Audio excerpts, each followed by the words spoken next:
278장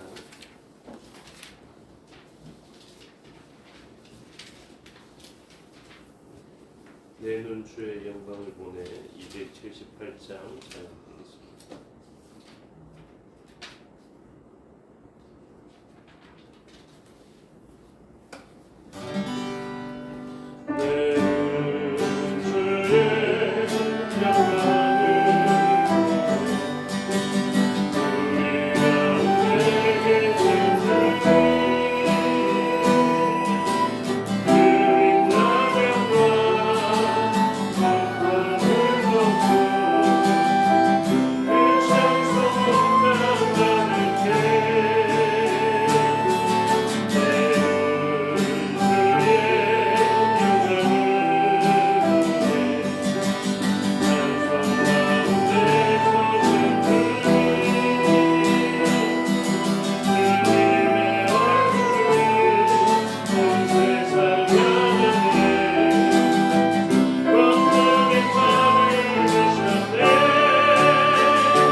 내가 주인 삼은 모든 것 내려놓고 찬양드리겠습니다. 276장입니다. 내가 주인 삼은 모든 것 내려놓고 내 주 대신 주 앞에 나가 내가 사랑했던 모든 것 내려놓고 주님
기도하겠습니다. 우리는 우리가 좋아하는 것이다 생각하는데 사실은 우리가 좋아했던 그것에 지배를 받을 때가 있습니다. 우리가 주권을 가지고 돈을 사용한다라고 생각하는데 우리가 오히려 돈의 지배를 받을 때가 있습니다. 하나님께서는 우리가 사랑하는 그 모든 것들을 끊어놓으시고 그것보다 더 좋으신 하나님을 바라보게 하시기를 원하십니다. 이 시간 우리가 주인 삼았던 모든 것들은 다 내려놓고 선한 목자 되신 하나님만을 온전히 바라보는 심령이 되기를 소원하면서 기도하면 좋겠습니다. 선하신 하나님을 바라보고 가장 좋으신 하나님을 바라보며 기도하겠습니다.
우리의 지체들을 생각하며 축복하며 찬양하면 좋겠습니다. 293장입니다. 때로는 너의 앞에 어려움과 아픔이지만 담대하게 주를 바라보는 너의 영혼 너의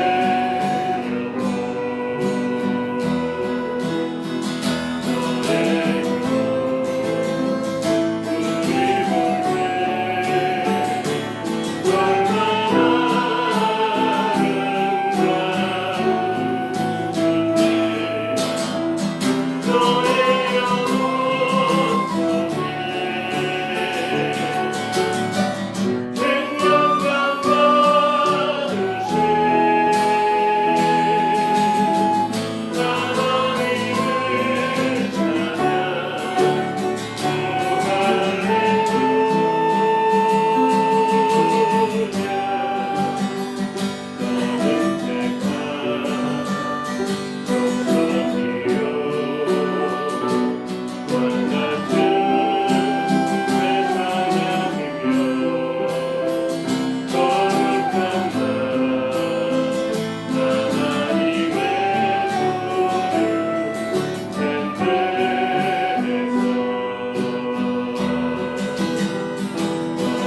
있습니다.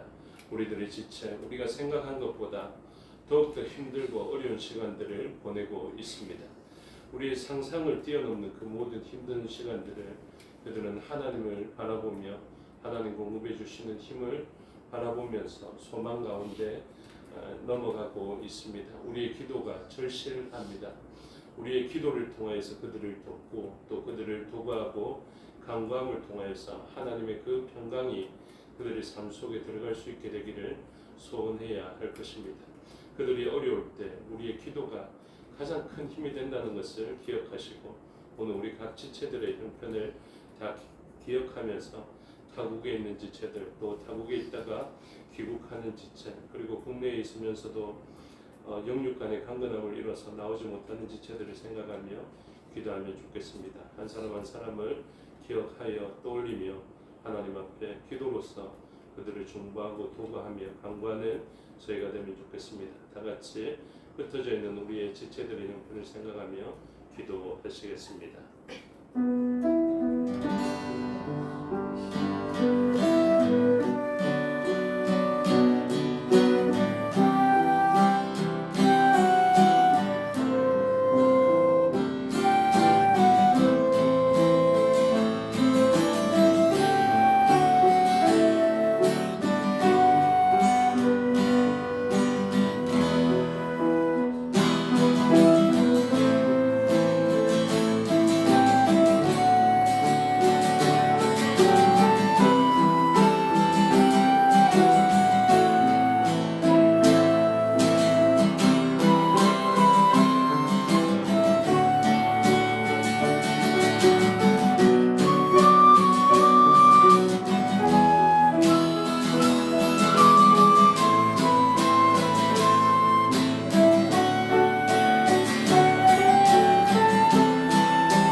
찬양 드리겠습니다. 복된 자리에서 벗어나 어려움의 자리에 있는 우리의 지체들을 생각하며 그들에게 하나님의 긍휼하심과 성령의 기름 부어 주심을 갈구하며 찬양하면 좋겠습니다. 345장입니다. 저 죽어가는 내 영혼에게 생명을 주소서. 내가 내 방세에 매여 매일 빼앗긴 저들에게 나 소망 없는 텅빈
가슴에 묵상으로 기도하면 좋겠습니다.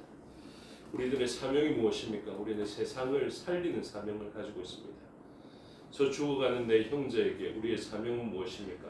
살리는 사명이 남아 있습니다. 메마른 뼈들에게 생기가 불어와서 주의 군대로 그들을 세워가는 것처럼 우리는 아무리 어려운 상황, 죽어가는 뼈들, 이미 죽어서 마른 뼈가 되어져 있는 그들이라도 하나님의 능력으로 그들을 살려낼 수 있습니다. 그 능력이 우리에게 있는 것을 생각하면서 세상을 살려내기 위한 우리의 사명을 생각하며 묵상으로 기도하면 좋겠습니다. 다 같이 묵상으로 기도드리겠습니다.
사도신경으로 고백하겠습니다. 나는 전능하신 아버지 하나님 천지의 창조주를 믿습니다. 나는 그의 유일하신 아들 우리 주 예수 그리스도를 믿습니다. 그는 성령으로 잉태되어 동정녀 마리아에게서 나시고 본디오 빌라도에게 고난을 받아 십자가에 못 박혀 죽으시고 장사된 지 사흘 만에 죽은 자 가운데서 다시 살아나셨으며 하늘에 오르시어 전능하신 아버지 하나님 우편에 앉아 계시다가 거기로부터 살아있는 자와 죽은 자를 심판하러 오십니다. 나는 성령을 믿으며 거룩한 공유회와 성도의 교제와 죄를 용서받는 것과 몸의 부활과 영생을 믿습니다. 아멘. 찬송가 417장 찬송 드리겠습니다.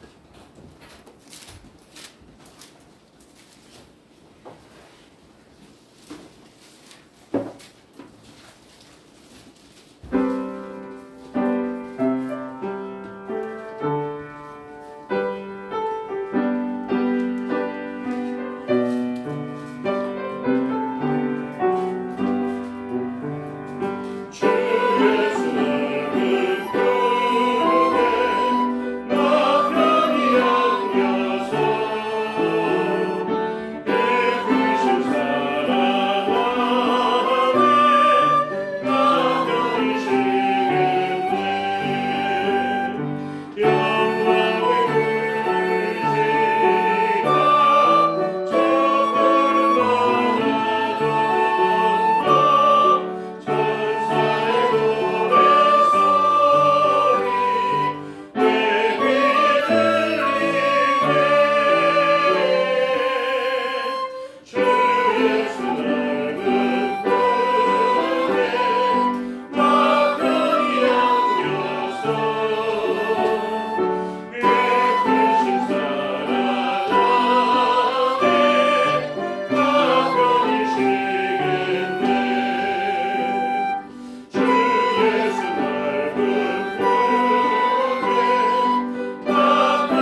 기도합니다. 말씀을 듣는 우리의 심령과 전하는 저를 위해서 기도해 주시고 각처에 흩어져 있는 우리의 지체들을 위해서 기도해 주시고 이 나라의 민족과 북녘 땅을 위해서 기도해 주시고 선교지와 선교사를 위해서 기도해 주시기 바랍니다.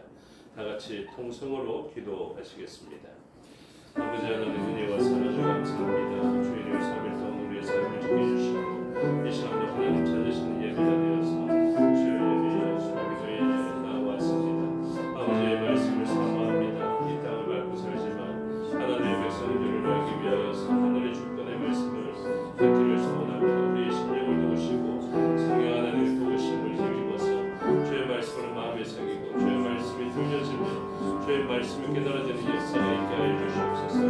종을 위한 기도에 응답하여 주셔서 이 종이 하나님 말씀 같아서 온전히 드러나게 하여 주시옵고 주의 말씀이 온전히 증거되었을 때 일어나는 놀라운 역사들이 우리의 삶의 자리에서 펼쳐지게 하여 주시옵소서.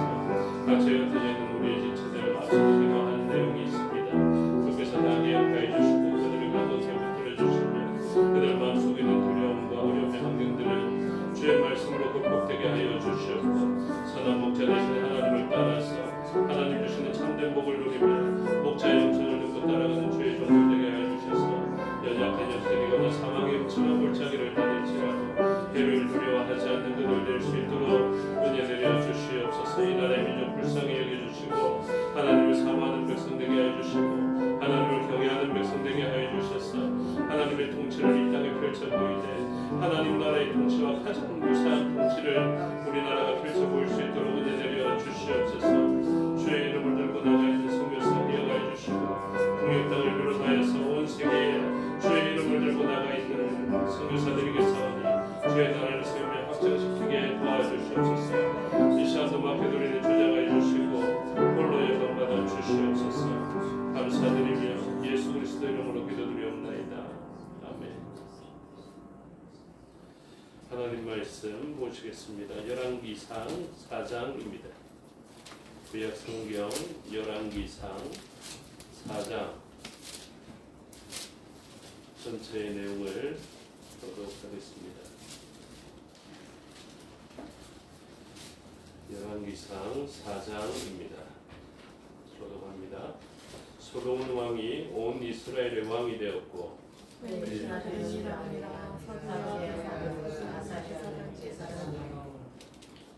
시사의 아들 엘리오호레가 회의하는 서기관이요 아일루스의 아들 여호사밧은 사관이요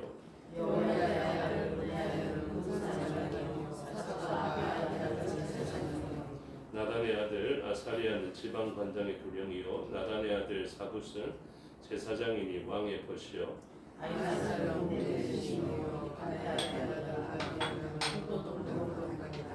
솔로몬이 또 온 이스라엘의 12지방 관장을 두매 그 사람들이 왕과 왕실을 위하여 양식을 공급하되 각기 1년에 한 달씩 양식을 공급하였으니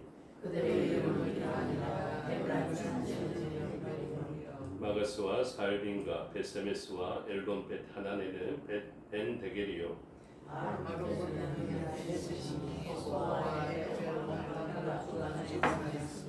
나바들 높은 땅 온 지방에는 벤 아비나답이니 그는 솔로몬의 딸 다밧을 아내로 삼았으며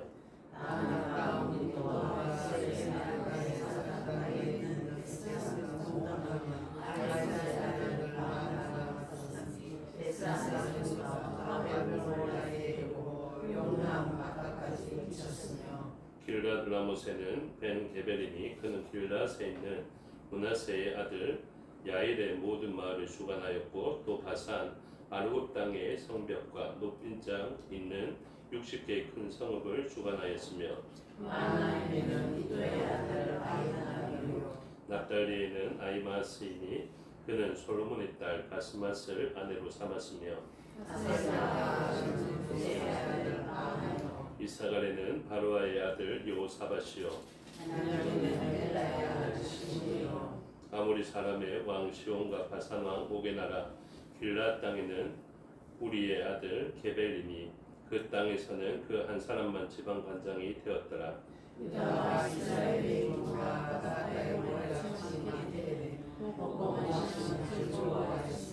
솔로몬이 그 강에서부터 블레셋 사람의 땅에 이르기까지와 애굽 지경에 미치기까지 모든 나라를 다스림으로 솔로몬이 사는 동안에 그 나라들이 조공을 바쳐 섬겼더라.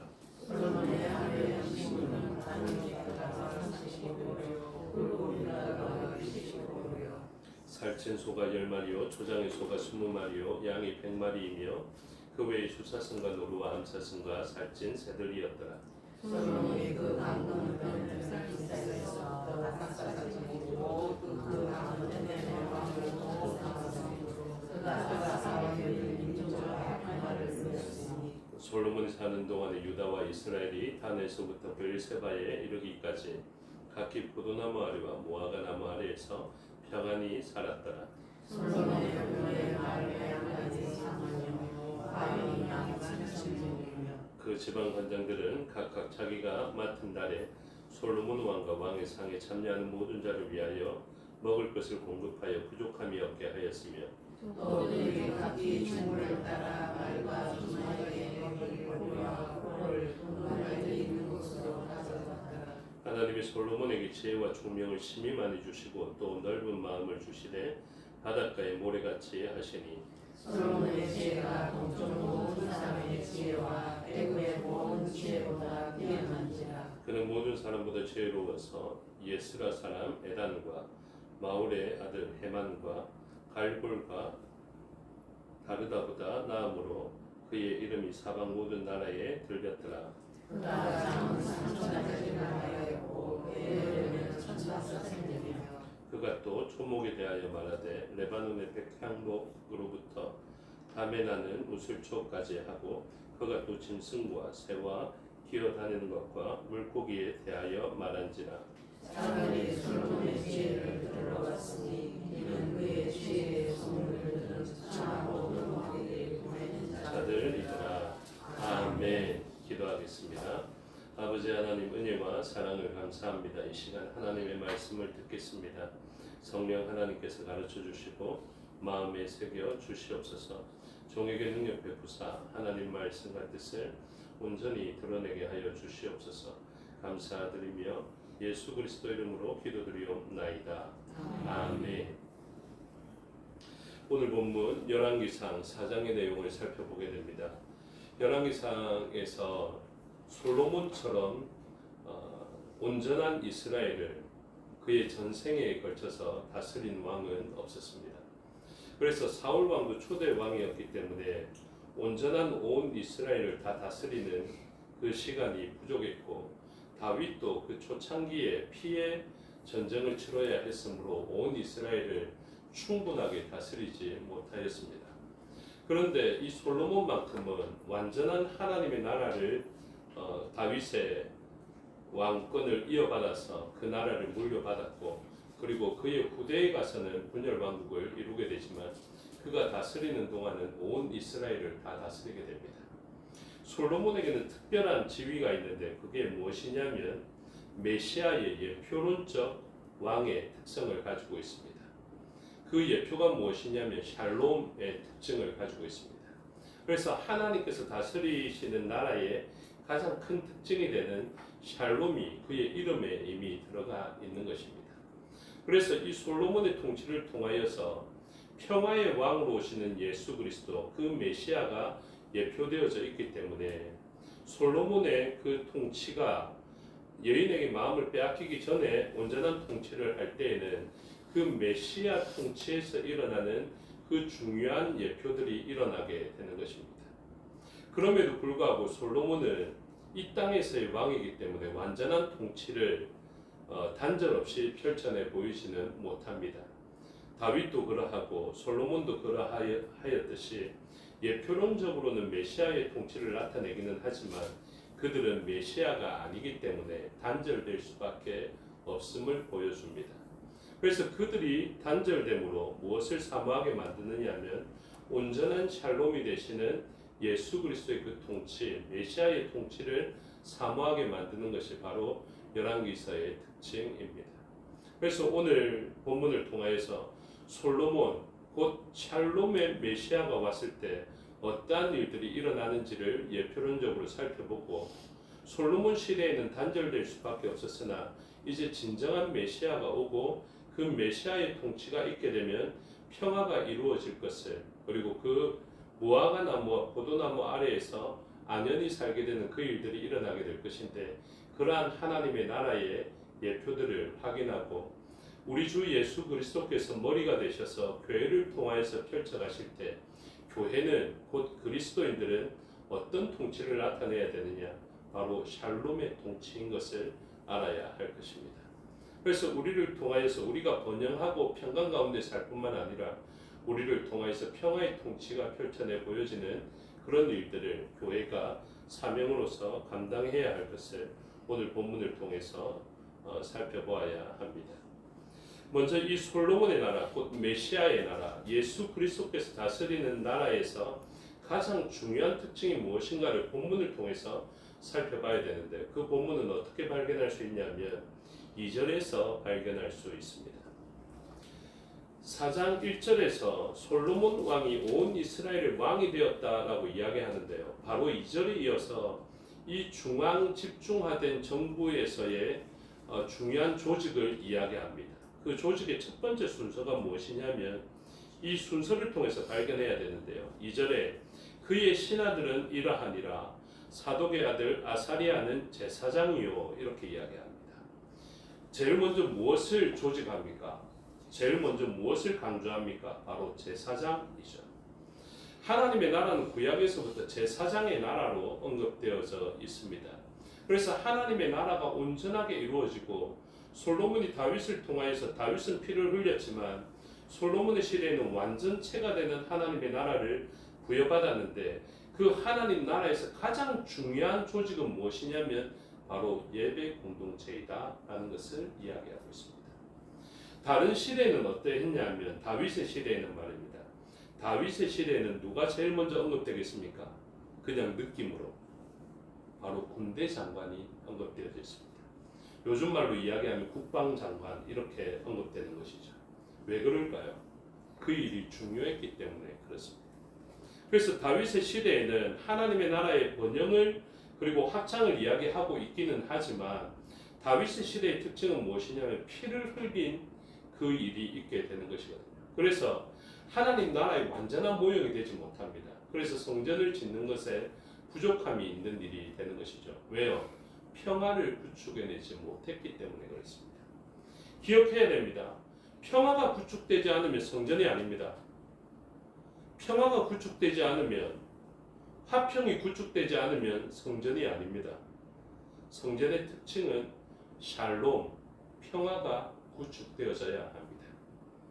그리스도인인데 평화가 구축되지 않는다, 그리스도인인데 화평하지 않는다, 그것은 아직 참된 그리스도인이 되지 못했다는 말과 같습니다.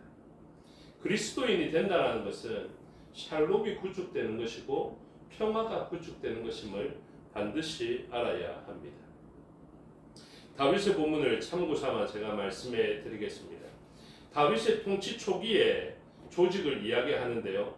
오늘 본문의 조직과 똑같은 그 직분들이 언급되어져 있죠. 오늘 본문에 보면 제사장, 서기관, 그리고 사관, 군사령관 이렇게 언급되어져 있는데요.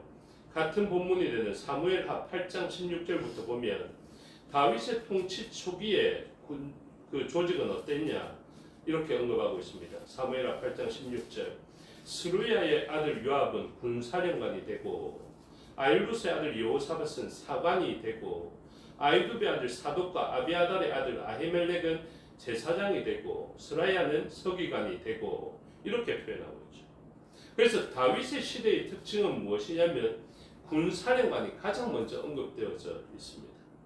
그리고 후반부도 마찬가지입니다. 다윗의 후기 통치 사무엘하 20장 23절의 본문인데요. 그 본문도 읽어드리겠습니다. 요압은 이스라엘 온 군대의 지휘관이 되고, 군대의 지휘관부터 바로 언급하고 있죠. 여호야다의 아들 브나야는 그렛 사람과 블렛 사람의 지휘관이 되고, 아도람은 감력관이 되고, 아일루스의 아들 여호사밧은 사관이 되고, 스와는 서기관이 되고, 사독과 아비아달은 제사장이 되고, 이렇습니다. 그러니 순서가 저렇게 밀렸다고요. 그런데 오늘 하나님의 나라가 완전체처럼 보여지는 이 나라를 부여받은 솔로몬의 시대에는 이 거룩한 나라를 어떻게 유지할 수 있는가, 그리고 이 조직된 나라의 가장 핵심적인 일은 무엇인가? 바로 그것은 제사장이다. 이렇게 이야기를 하죠. 그래서 이 제사, 이 예배가 하나님 나라의 가장 중요한 통치 원리가 됩니다. 하나님과의 관계가 온전히 세워져야 그 나라는 건사될 뿐만 아니라 번영할 수 있고 평강을 얻을 수 있다라는 것을 이야기하고 있습니다. 국방력이 아닙니다. 경제력이 아닙니다. 하나님 앞에서의 신앙이 그리스도인의 삶의 모든 영역을 주관하는 것입니다. 이게 가장 중요하다니까요. 여러분, 우리의 삶에 평강을 원하지 않습니까? 그러면 제일 먼저 점검해야 되는 것은 무엇이냐면 세상 사람들은 자신들의 국방력을 생각하는 것이 맞아요. 세상 사람들은 자신들의 경제력과 외교력을 생각하는 것이 맞습니다. 그러나 그리스도인은 그렇지 않습니다.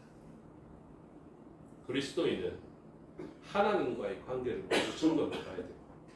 내가 하나님의 뜻에 따라서 생활하고 있는지, 생각하고 있는지, 행동하고 있는지 이것을 살펴봐야 우리와 우리의 주변이 회복되어지기 시작하는 것입니다. 그래서 다윗의 시대에는 군사령관이 가장 우선적으로 언급되어져 있지만 솔로몬의 이 하나님 나라의 완전체와 같은 이 솔로몬의 나라에서는 제사장이 가장 우선적으로 언급되어져 있는 것을 발견해내어야 합니다. 그 다음에 이제 서기관과 사관과 군사령관이 언급되어지게 되는 것이죠. 그래서 오늘 본문에 보면 유독 제사장이라는 표현이 눈에 띕니다. 4장 2절에 아사리아는 제사장이요 사독의 아들의 제사장을 언급한 다음에 또 4절에서도 사독과 후반부에 사독과 아비아달은 제사장이요. 이 언급들이 굉장히 많이 중복된다고요. 그 다음에 5절에도 나단의 아들 아사리아는 지방관장의 두령이요 나단의 아들 사봇은 제사장이니 왕의 벗이요 이렇게 되어 있습니다. 그래서 이 4장 5절에 보면 이게 전에 성경에는 대신으로 언급되어 있거든요. 호hen으로 언급되어져 있는데 특별히 이 부분을 다 살펴서 제사장으로 다시 번역해 놓았습니다. 무엇을 강조합니까?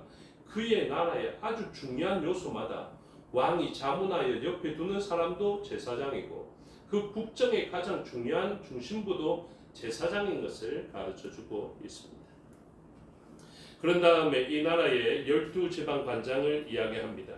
12지방 관장은 12개의 분할 지역에서 잘 먹고 잘 사는 것을 위해서 이야기되었지만 사실은 이 흩어져 있는 12지방에서 1년 가운데 한 달씩 돌아가면서 그 왕궁에 사람들이 쓸 것을 공급하는 일들을 보여주고 있습니다.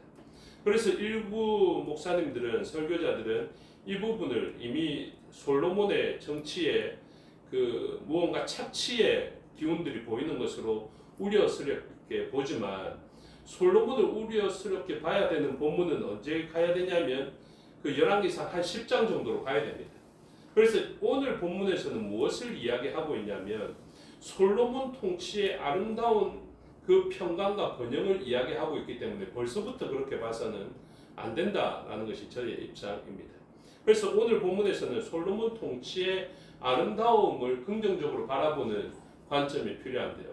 흩어져 있는 12지방의 관장들이 왕궁에서 쓸 것을 공급합니다. 왕궁에서 쓰는 본문들을 보면 굉장히 그 수량이 많은 것을 보여주고 있죠. 예를 들어서 22절부터 보면 솔로몬의 하루의 음식물은 가는 밀가루가 30고루요 굵은 밀가루가 60고루요.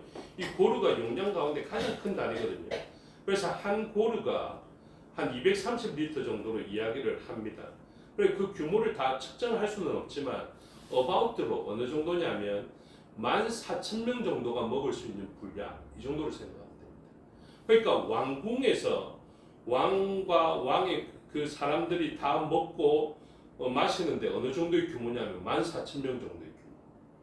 그러니까 그것을 12고을에서 한 달씩 책임지면서 공급을 한 것을 가르쳐주고 있죠. 참고로 조금 말씀드리면요. 23절을 보면 조금 재밌는 표현인데 살찐 소가 10마리고 초장의 소가 20마리인데 이거 구분할 수 있겠습니까? 살찐 소는 뭐고 초장의 소는 뭡니까? 그래서 저도 이것을 주석으로 살펴보니까 살찐 소는 말 그대로 그 가둬놓고 말입니다. 많이 먹여서 살이 찌게 만드는 소입니다. 그러니까 적게 움직이게 만들어서 비대하게 만든 소 있지 않습니까? 그 소고 이 초장에 풀어놓은 소는 말 그대로 방목하여서 이제 그 키워가는 그런 소였죠. 그래서 그런 차이가 있다라고 이야기를 하고요. 그 다음에 후반절에 보면 살찐 새들이었더라 이런 표현이 있지 않습니까? 살찐 새는 어떤 새가 또 궁금해서 살펴봤는데 닭보다는 조금 큰 것 같고 거위나 이런 것들이 있지 않습니까? 그런 것들은 이제 살찐 새들 이렇게 표현하고 있는 것입니다. 그래서 이 모든 것들을 다 합쳐서 어느 정도냐면 한 14,000명 정도가 충분히 먹을 수 있는 그런 양들이다. 그래서 고기도 살펴보면 거의 14,000명이 한 근씩은 다 먹을 수 있는 양이다. 이렇게 설명하고 있습니다. 그러니 얼마나 풍요로웠겠습니까? 그런데 흩어져 있던 12지방의 관장들이 7절 후반절에 보면 양식을 공급하되 각기 1년에 한 달씩 양식을 공급하였다라고 되어져 있는데 이 사람들이 기분 나쁘게 공급했냐면요. 그렇지 않은 것 같습니다. 그래서 이 사람들은 자원하면서 그 14,000명에 먹을 것을 공급한 것 같은데 그 중간에 보면 왜 이 사람들이 자원하면서 기쁨으로 했을 것 같다라고 예측할 수 있냐면 11절에 보시면 후반절에 벤 아비나답이니 그는 솔로몬의 딸 다밧을 아내로 삼았다 이렇게 표현하고 있죠. 그래서 솔로몬의 딸을 아내로 삼았으니 솔로몬이 뭐가 됩니까? 예, 그 잘 구분하시네요. 사위가 되죠. 그러니 나와 그 중앙 집중된 권력이 다르지 않다라는 것입니다. 한 공동체이다. 그래서 기꺼이 장인을 위해서 줘도 아깝지 않은 장인과 그들의 사람을 위해서 줘도 아깝지 않은 그런 상황이었다라는 것을 이야기하고 또 반복하여서 나와 있죠. 15절 후반절에 아히마스이니 그는 솔로몬의 딸 바스맛을 아내로 삼았으며 이렇게 하고 있죠. 그래서 이 연합과 연대를 통하여서 각기 지방에서 충분히 풍요롭게 살 때 또 그들을 한 달씩 충분히 먹여낼 수 있는 그런 풍요 가운데 살아가고 있었다 이렇게 표현하고 있습니다.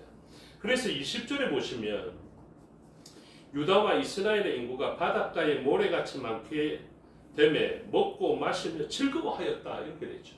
이게 하나님 나라의 아주 중요한 특징입니다. 먹고 마시며 즐거워하는 것. 이걸 죄스럽게 봐서는 안 되고요. 하나님의 그 온전한 나라 안에서 누릴 수 있는 희락이 바로 이런 즐거움이다. 조이다. 이런 것을 이야기하고 있습니다. 그래서 그 즐거움의 시간들을 보내주고 있는데 20절을 통해서 우리가 참고로 또 알아야 되는 게 있죠. 유다와 이스라엘의 인구가 이렇게 표현했습니다. 이게 왜 그럴까요? 온 이스라엘, 그러니까 통일된 나라를 다스리는데 이후에 분열되었을 때 하는 표현 유다와 이스라엘을 구분하고 있죠. 이 말은 무슨 말이냐면 지금 열왕기서는 저작 연대가 이제 분열 왕국을 경험한 이유다라는 것을 이야기합니다. 그래서 분열 왕국의 시기에 이때를 바라보면서 썼던 기록이기 때문에 유다와 이스라엘을 구분하고 있습니다. 남유다와 북이스라엘을 구분하고 있다. 그것을 참고적으로 아시면 좋겠습니다. 어찌되었든 이 사람들은 12지방의 그 공급을 따라서 그리고 세상에서 열방에서 들어오는 조공에 의해서 그들은 충분히 먹고 마시며 즐거워하게 되었고요. 25절을 보시면 25절 중요한 본문입니다. 솔로몬이 사는 동안에 유다와 이스라엘이 단에서부터 이제 북에서부터 남쪽까지죠. 백두에서 한라까지 표현입니다. 단에서부터 브엘세바에 이르기까지 각기 포도나무 아래와 무화과 나무 아래에서 평안히 살았더라. 우리가 이것을 사모해야 됩니다. 저의 기복신앙은 어디에 있냐면 여기에 있거든요. 저는 어떻게 살고 싶냐면 물론 십자가의 길을 걸어가는데 그 길의 결론이 무엇이냐면 포도나무 아래와 무화과 나무 아래에서 평안히 살았더라. 이것이 하나님 나라의 중요한 특징입니다. 우리가 사모해야 되는 것도 바로 이것이라고요. 포도나무 아래와 무화과 나무 아래에서 먹고 마시며 바닷가에 모래같이 되어서 즐거워하는 이런 시간들이 하나님 나라의 평강의 모습, 우리가 회복해 가야 할 모습. 전에 이야기했잖아요. 에덴 동산으로 갔는데 회파되어져 있는 곳이지만 우리의 사역과 사명을 통하여서 우리가 주의 말씀에 순종함을 통하여서 그곳에 있던 회파됨은 재건되어지고 회복되어져서 결국 이 나라를 이루는 것이죠. 그래서 제가 왜 이 포도나무 아래와 무화과 나무 아래에서의 평안을 요청하느냐 하면요. 이 모습은 9일의 선지자들이요. 분열왕국 이후에 선지자들이 메시아가 오셨을 때 가장 아름다운 모습으로 전환되어질 것을, 그러니까 솔로몬 이후에 솔로몬보다 더 나은 메시아가 왔을 때 이러한 일이 일어날 것임을 예언했던 본문들이 있는데, 참고로 두 본문을 이야기하겠습니다. 이 두 본문에서 무엇을 이야기하냐면 진정하며 영원한 통치자 메시아가 오시면 이런 통치가 일어나게 될 것이다. 이때 사용된 표현이기 때문에 그렇습니다. 미가서 4장 1절에서 4절까지의 말씀인데요. 제가 미가서 4장 3절과 4절만 읽어드리겠습니다. 그 메시아가 오면 이런 일이 일어납니다. 그가 많은 민족들 사이에 이를 심판하시며 먼 곳 강한 이방 사람을 판결하시리니 무리가 그 칼을 쳐서 보습을 만들고 창을 쳐서 낫을 만들 것이며 이 나라와 저 나라가 다시는 칼을 들고 서로 치지 아니하며 다시는 전쟁을 연습하지 아니하고 무엇합니까? 여러분 싸움 연습하지 마십시오. 근데 어떻게 싸우지? 어떻게 저 사람 갈구지? 이거 연습하지 마십시오. 그건 메시아 나라의 통치 원리가 아닙니다. 우리는 뭐 해야 됩니까? 칼을 쳐서 농기구를 만들어야 됩니다. 그래서 평화로운 삶을 연습해야 된다고요. 그렇게 한 다음에 4절을 보시면 각 사람이 자기 포도나무 아래와 자기 무화과나무 아래에 앉을 것이라. 그들을 두렵게 할 자가 없으리니 이는 만군의 여호와의 입이 이같이 말씀하셨습니다. 이렇게 표현합니다. 저는 이 나라를 사모합니다. 전쟁 연습해봐요. 그거 평화가 없습니다. 그런데 하나님의 통치 아래에서 전쟁을 연습하지 않고 농기구로 전환시키는 그 메시아의 사역을 경험하면요, 우리는 무엇합니까? 그제서야 무화과 나무 아래, 포도나무 아래에서의 평강과 평화를 누릴 수 있는 존재가 된다. 이렇게 이야기합니다. 또 다른 본문입니다. 스가랴서 3장 10절의 말씀이거든요. 한 절만 읽고 말씀을 맺겠습니다. 만군의 여호와가 말하노라. 그날에 너희가 각각 포도나무와 무화과나무 아래로 서로 초대하리라 하셨느니라. 아멘. 이게 무엇입니까? 그 평화로움과 평강과 기쁨 가운데 우리는 서로 초대합니다. 고단한 세상에서, 약육강식의 세상에서 서로 반복하고 질시하고 빼뚫어야 사는 그 세상에서 이제 그러지 않아도 우리는 평화롭게 서로 먹고 마시며 즐거워하며 포도나무 아래와 무화과나무 아래에서 메시아의 통치 아래에서 교회의 통치 아래에서 그리스도인의 통치 아래에서 살 수 있게 될 것을 경험하고 이제 나의 통치 아래로 오시오. 사망의 그늘에 앉아있는 자들이여 나에게로 오시오. 그렇게 이야기해서 그들에게 평화와 즐거움을 제공하는 것이 바로 메시아 시대의 역할이다 라는 것을 이야기하고 오늘 저와 여러분 교회의 역할이 바로 그것인 것을 가르쳐주고 있습니다. 오늘 저와 여러분의 그 평화의 도모를 통하여서 메시아의 통치가 펼쳐져서 여러분들의 통치 아래에서 포도나무와 무화과나무 아래에서 먹고 마시며 즐거워하며 참된 평강과 기쁨으로 사람들을 초청하는 역사들이 그 안에서 누리는 역사들이 있게 되기를 주님의 이름으로 축복합니다. 기도하겠습니다. 아버지 하나님 은혜와 사랑을 감사합니다. 세상에는 평화가 없습니다. 약육강식의 세상에는 전쟁의 소문만 있을 뿐입니다. 그러나 메시아가 다스리는 그때가 오면 먹고 마시며 즐거워할 수 있고 그리고 무화과나무 아래와 포도나무 아래에서 참된 평강과 안정 가운데 샬롬을 누릴 수 있습니다. 우리가 하나님 통치를 사모하며 하나님의 통치를 온전히 나타내며 우리와 우리의 주변이 이 참된 평강과 복지 가운데 들어가게 됩니다. 하나님의 그 복지의 통로가 되고 평화의 통로가 되는 저희가 되게 하여 주시옵소서. 감사드리며 예수 그리스도 이름으로 기도드리옵나이다. 아멘. 주께서 가르쳐 주신 기도 드리겠습니다. 하늘에 계신 우리 아버지의 이름을 거룩하게 하시며 아버지의 나라가 오게 하시며 아버지의 뜻이 하늘에서와 같이 땅에서도 이루어지게 하소서. 오늘 우리에게 일용할 양식을 주시고 우리가 우리에게 잘못한 사람을 용서하여 준 것 같이 우리 죄를 용서하여 주시고 우리를 시험에 빠지지 않게 하시고 악에서 구하소서. 나라와 권능과 영광이 영원히 아버지의 것입니다. 아멘.